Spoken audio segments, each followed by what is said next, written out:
कामेश्वरी यक्षिणी हाँ में अपना सिर हिलाते हुए कहती है, हाँ मैं तैयार हूं पतिदेव। जैसे ही कामेश्वरी यक्षिणी ये बात बोलती है, रज्जन का मन खुशी से ओतप्रोत हो जाता है। वो मुस्कुराते हुए ही अपने हाथ की मुट्ठी खोलने लग जाता है। रज्जन की मुट्ठी में कुछ और चीज नहीं बल्कि मंगलसूत्र था, जो कि काली मोतियों की माला में फिरा हुआ था, जिसके बीचों बीच चमेली के फूल की तरह सोने का बना हुआ पेंडेंट था। वो 7 चमेली के फूल जो 7 वादे लेने के साथ लाल हो गए थे, ये पेंडेंट उन्हीं चमेली के फूलों के परिवर्तित होने से बना था। कामेश्वरी यक्षिणी मंगलसूत्र को देखते हुए खुशी के साथ कहती है, ये मंगलसूत्र तो बहुत प्यारा है पतिदेव जी। रज्जन कामेश्वरी यक्षिणी के चेहरे को देखते हुए कहता है, प्यारा तो है पर तुमसे ज्यादा प्यारा नहीं मेरी कामेश्वरी, मेरी अर्धांगिनी। रज्जन की ये बात सुनकर कामेश्वरी यक्षिणी फिर से शर्माते हुए कहती है, आप जब देखो मेरी इतनी तारीफ क्यों करते रहते हैं रज्जन जी। रज्जन कहता है, क्योंकि तुम तारीफ के काबिल हो मेरी कामेश्वरी। ये तारीफ भी तुम्हारे सामने कम पड़ जाए। तुम इतनी ज्यादा खूबसूरत हो, तुम्हारी अदाएं इतनी ज्यादा लाजवाब है। कामेश्वरी यक्षिणी बस शर्माते रहती है, पलटकर कुछ नहीं कहती है। रज्जन अपने दोनों हाथों से मंगलसूत्र को पकड़ता है और कामेश्वरी यक्षिणी के गले में बांधते हुए कहता है, ओम पत्नीम मणि श्रत्यय गृहाण सुमंगले श्रियम देहि शुभम देहि देवी मंगलम देहि शुभाम करोति कल्याणम। इस मंत्र का जाप करते हुए ही रज्जन कामेश्वरी यक्षिणी के गले में मंगलसूत्र पहना देता है। जब रज्जन ने मंगलसूत्र पहना दिया तो कामेश्वरी यक्षिणी भी अपने हाथ की मुट्ठी खोलने लग जाती है। कामेश्वरी यक्षिणी के हाथ में कुछ और नहीं बल्कि एक चांदी का कड़ा था, जिस पर ब्राह्मी लिपि में रज्जन का नाम लिखा हुआ था। कामेश्वरी यक्षिणी रज्जन से कहती है, आप तैयार हैं पतिदेव जी। रज्जन मुस्कुराते हुए कहता है, मैं तो कब से तैयार हूँ कामेश्वरी, जल्दी करो, अब रहा नहीं जाता। इतना कहकर रज्जन अपना सीधा हाथ आगे बढ़ा देता है।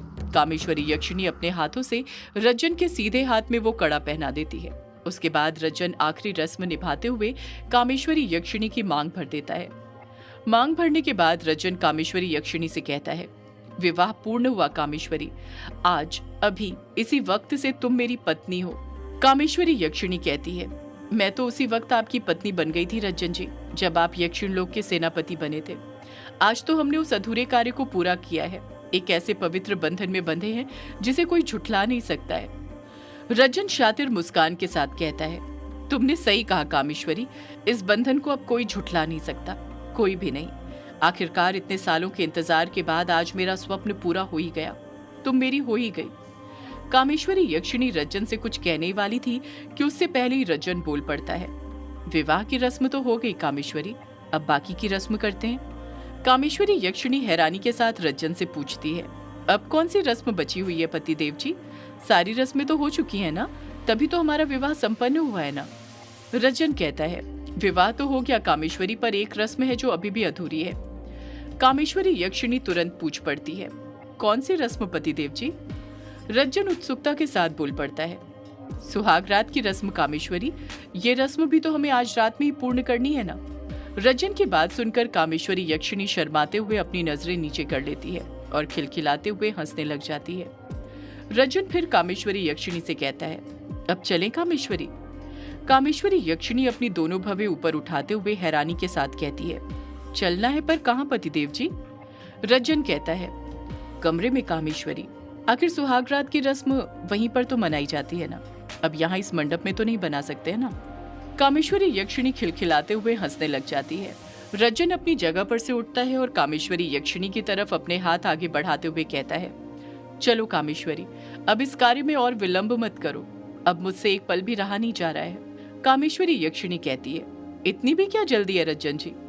रज्जन बड़बड़ाते हुए कहता है, जल्दी तो है कामेश्वरी, बहुत जल्दी है। तुम्हारे साथ रीति रिवाजों के साथ मेरा मिलन हो सके, उसी के लिए तो मैंने ये सब रस्में निभाई हैं, सिर्फ और सिर्फ सुहागरात मनाने के लिए। कामेश्वरी यक्षिणी हैरानी के साथ रज्जन से पूछती है, क्या कहा आपने पतिदेव जी? रज्जन तुरंत बात को पलटते हुए कहता है, मैं तो बस ये कह रहा था सुहागरात मनाने का शुभ मुहूर्त निकले जा रहा है कामेश्वरी। कामेश्वरी यक्षिणी हंसते हुए कहती है, ये आप क्या कह रहे हैं पतिदेव जी, सुहागरात मनाने का भी कोई शुभ मुहूर्त होता है क्या? रज्जन हाँ में अपना सिर हिलाते हुए कहता है, होता है कामेश्वरी, सुहागरात मनाने का भी शुभ मुहूर्त होता है। इतना कहकर रज्जन मन में सोचता है, आज रात एक ऐसा शुभ मुहूर्त है कामेश्वरी, जिसमें अगर तुम्हारे मेरे जिस्म का मिलन होगा तो उससे तुम्हारी कोख भरना निश्चित है। अभी तो मैंने बस तुम्हें विवाह के बंधन में बांधा है, उसके बाद मैं तुम्हें एक ऐसे बंधन में बांधूंगा कि तुम मुझे कभी चाह कर भी छोड़ने का सोचो तब भी छोड़ नहीं पाओगी, कामदेव वशीकरण टूटने के बाद भी। रजन कामेश्वरी यक्षिणी से कुछ और कहता उससे पहले ही कामेश्वरी यक्षिणी खुद ही बोल पड़ती है। मैं सब समझती हूँ पतिदेव जी, ये शुभ मुहूर्त वहूर्त कुछ नहीं होता है। सारे पतियों को विवाह के बाद वही चाहिए होता है और आपकी निगाहों में देखकर ऐसा लग रहा है कि आपको भी वही चाहिए। आपकी निगाहों में तो वो लालसा कूट कूट कर भरी हुई है। रजन पलट कर पूछता है, क्या चाहिए होता है मेरी कामेश्वरी? कामेश्वरी यक्षिणी और ज्यादा शर्माने लग जाती है, कुछ नहीं कहती है। रजन फिर कामेश्वरी यक्षिणी से पूछ पड़ता है, तुम ऐसे शर्मा क्यों रही हो कामेश्वरी?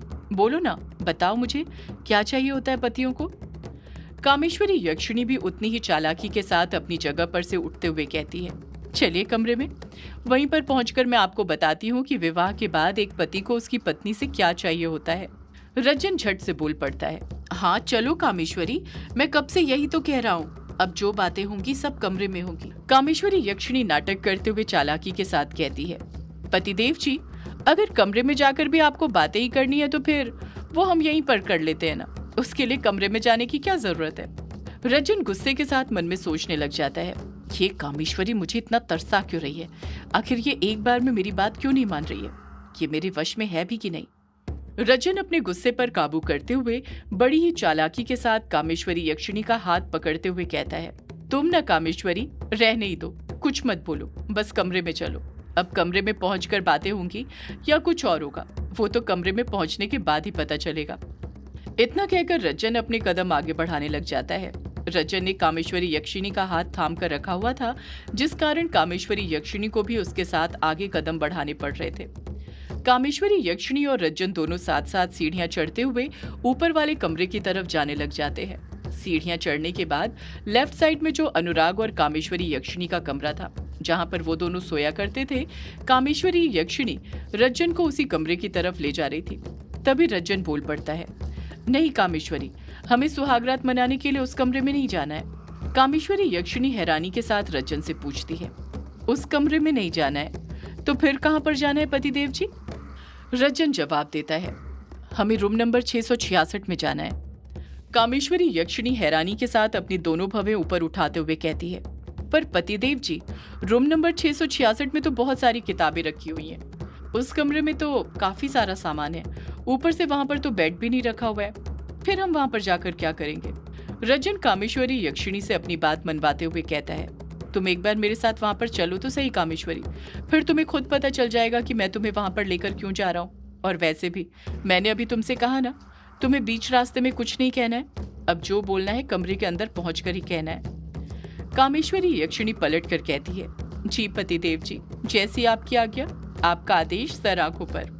कामेश्वरी यक्षिणी खामोशी के साथ रजन के साथ साथ रूम नंबर 666 की तरफ अपने कदम बढ़ाने लग जाती, पर उस तरफ जाते वक्त भी बार बार उसके मन में यही सवाल आ रहा था कि आखिर रजन उसे उस कमरे में क्यों ले जा रहा था, वो कमरा जहां पर अनुराग बैठकर कहानियां लिखा करता था।